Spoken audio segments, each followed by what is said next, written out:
Okay, let's get started. So this is our dough now. It has been fully fermented, nice rise on it, 50% of its original kind of mixed state size now. So what we're going to do is turn this out onto our bench. We're going to do a pre-shape, which is building an initial bit of tension on the surface of the dough.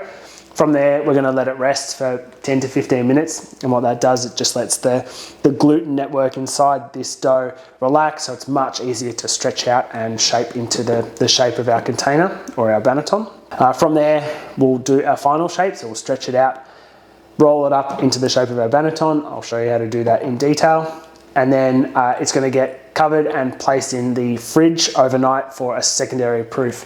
There is an alternative method. I always suggest to do the overnight proof in the fridge because it really does help develop those long, slow sourdough flavors. If you are a little bit short on time or you just really want a loaf of bread, you can bench proof this. So maybe for an hour, hour and a half on your bench, especially if it's quite warm, don't leave it too long.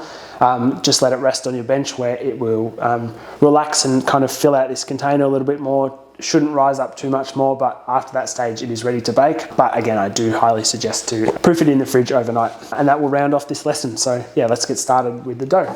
So in this initial step, we're going to get the dough out of our bowl onto the bench. So using your bench scraper, scrape it out of your bowl.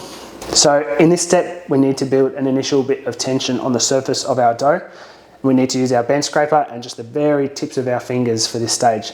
This is probably the most kind of difficult and technical part of the whole process. It's the most hands-on, so it's the part that I probably see the most trouble with, so I will kind of go slow and run you through it. So we're going to use our bench scraper and we're going to push the dough away from us by really kind of getting underneath the dough, and it is very sticky at this stage, so you will notice that it does stick, but I think working quickly and confidently really helps that process and not really touching the dough as much as you can. So it will stick, but the more that you tension this and work with it, the less sticky it will be. So as an example, I touch it and it's completely stuck to my hand.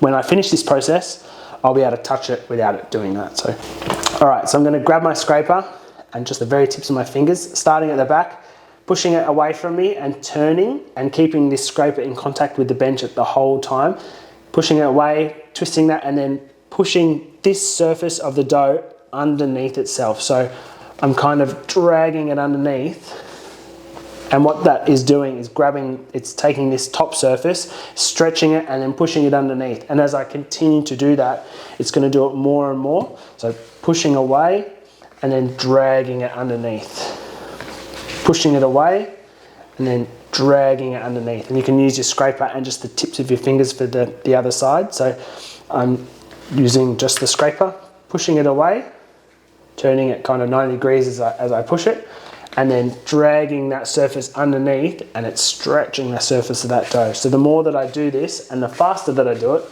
as you kind of get more and more experience, you'll be able to do it a lot faster. You're slowly building tension into the surface of this dough. You don't have to do this too much, but you just want to get it to a stage where it's nice and tensioned. So as we tension it, you'll notice the top of this dough getting smoother and smoother and not be all shaggy. And you want to get it to a stage where the top is nice and smooth and it's not really sticky anymore. So, you know, before I could touch it and it was going to stick, now I can touch it. You'll still see a little bit of kind of maybe a few tears and a little bit of bumpy spots, but that's more than okay.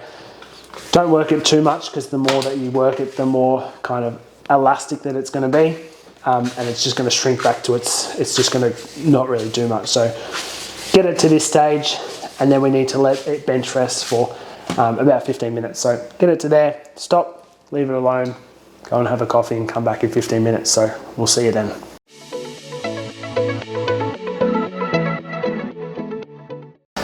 Okay, so we're back after around 15 to 20 minutes. So we've finished our pre-shape. We're now going to do our final shape before it gets placed into our banneton, and then it sits in our fridge overnight. Like I said earlier, you can then skip the fridge and leave it on the bench for 1.5 hours, but I do suggest putting it in the fridge. So I'm going to shape this and actually put it in the banneton without the cloth liner, so you get a nice kind of pattern from these little rings inside. You then can place the liner over the top as kind of a protection to stop it from drying out. So I would just wet this slightly before it does go in the fridge.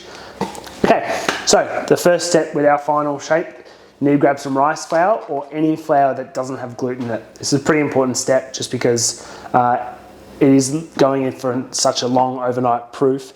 If we were to use flour with gluten in it, like our bread flour, it can actually then bind back to the surface of this and almost form like a glue. And people notice that it does tend to stick to the banneton when that happens. So use rice flour and you'll completely avoid that problem. Okay, so we've got our pre-shaped dough here. We're going to sprinkle over a little bit of rice flour over the top, rub it in so it's not sticky on the top anymore, so it's completely kind of lost its stickiness.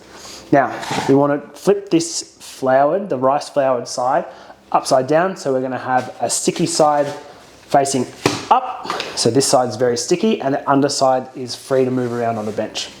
From here, we're going to stretch it out into a big rectangle, just working slowly stretching it out into a rectangle.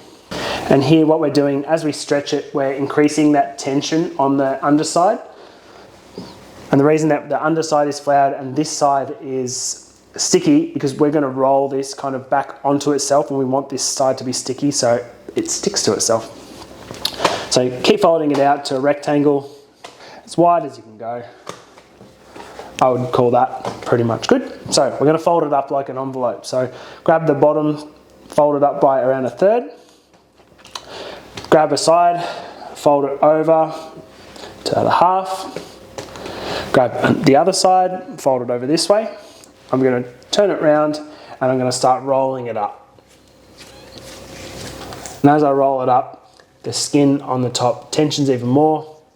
And then once I roll it all the way up, we're left with this kind of nice log shape that's roughly the shape of our banneton. So that's the whole secondary shaping process. I'm going to add a little bit more rice flour because it is still a little bit sticky. So making sure that's nice and coated before it goes in your banneton, rolling it around in that rice flour a little bit more. Cool, so now it's not sticky anymore. I can kind of touch it all over. I will also put a bit of extra rice flour in my banneton. Now, it's got a nice side, so this top side is smooth, and it's got the kind of side on the bottom where all the joins are. We're going to put this nice side down, so facing into the banneton. The reason that we do that, when we tip it out of our banneton later, we're going to flip it upside down so that that nice side will be the side facing up, which is the side that we eventually bake. Give your banneton liner a bit of a wet, and then pop that over the top. And that's the whole shaping process. So I'm going to pop this in the fridge till overnight, and I'm going to show you how to bake that straight out of the fridge tomorrow in the next lesson. So see you then.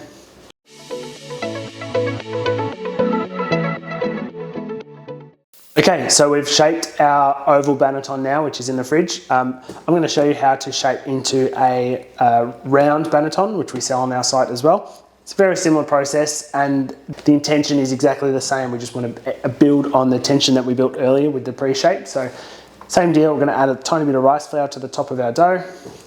Make sure it's nice and covered, and then flip that over. All right, I'm going to stretch this out again into a big kind of, this time a big circle. And this one is actually a little bit easier than the last one, so we're already building on that tension now.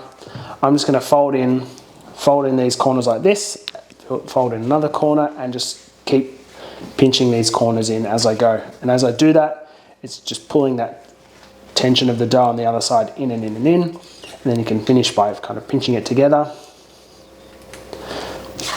flipping it over, and now we've got this nice kind of round sourdough loaf. I'm going to just give a bit more rice flour on top because it's a little bit sticky, making sure that rice flour goes on the underside as well.